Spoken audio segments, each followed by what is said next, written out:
tudo bem com vocês? Hoje eu vim falar um pouco mais sobre sociologia, mais especificamente sobre o Emile Durkheim, esse cara aí.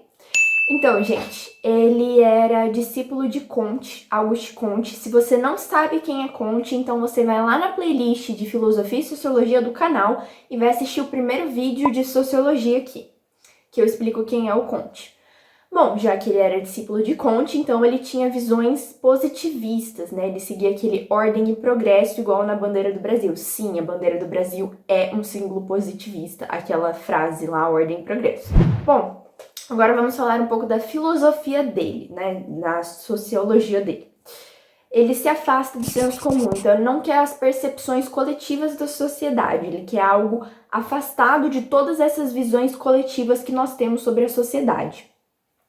Ele se torna um dos pais da sociologia, por quê? Porque ele impõe regras e valores à sociologia, então ele acaba se tornando também um dos ícones sociólogos, sem valores morais individuais. Ele não quer as suas percepções, os seus valores sobre a sociedade, ele quer uma visão mais fria, ele quer analisar friamente a sociedade. Ele quer que os fatos sociais sejam tratados como coisas, porque daí nós afastamos da nossa vivência e passamos a ver como algo que está longe de nós. Então ele quer que a gente analise a sociedade pensando fora da caixa, como se nós não estivéssemos nela, porque normalmente quem está de fora consegue enxergar melhor a situação, pensar em soluções, do que quem está realmente vivendo isso. Então ele quer uma análise fria da sociedade. Para ele, a sociedade é um organismo vivo, então é independente das pessoas, não precisa das pessoas para acontecer, nem as morais, nem os valores, nada. Um exemplo disso é quando nós nascemos, nós nos adaptamos à sociedade, nós entramos nos valores, nas leis, nas regras da sociedade, nós que nos transformamos para viver na sociedade. Por isso a sociedade é um organismo vivo e não precisa das pessoas.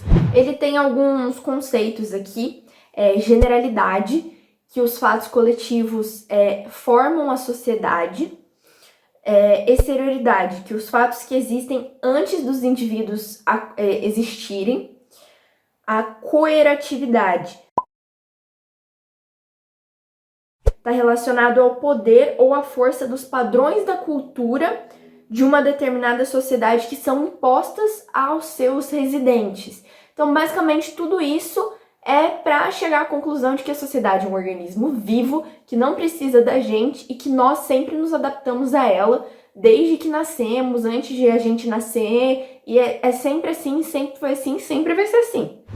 Solidariedade. Ele tem dois tipos de solidariedade.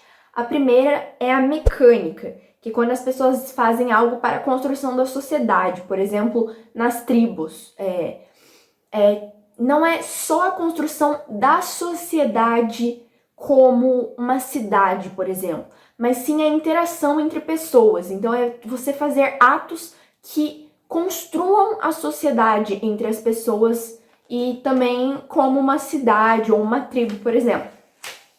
E a segunda solidariedade é orgânica. Por exemplo, os professores de terceiro ano, eles são os ingressos na faculdade para os vestibulandos, certo?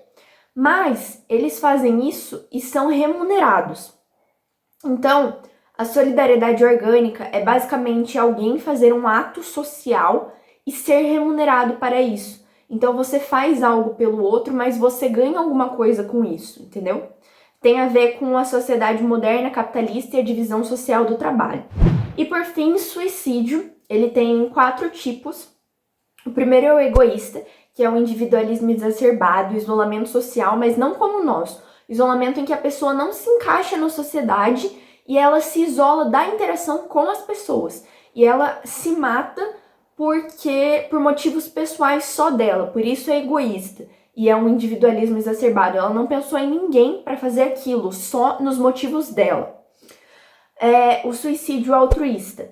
Esse suicídio altruísta é quando a pessoa tem uma obrigação ou tem uma força coletiva, ela faz por um motivo maior do que a existência dela.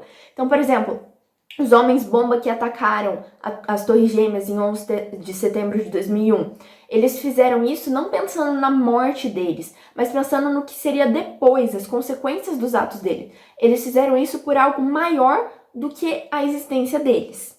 Depois vem o suicídio anômico, que é perturbações da ordem coletiva. Então, por exemplo, tem uma média de 1 suicídio por mês.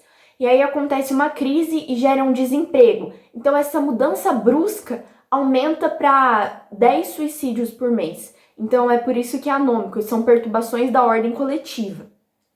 E por fim, o fatalista, é quando a pessoa sofre pressão.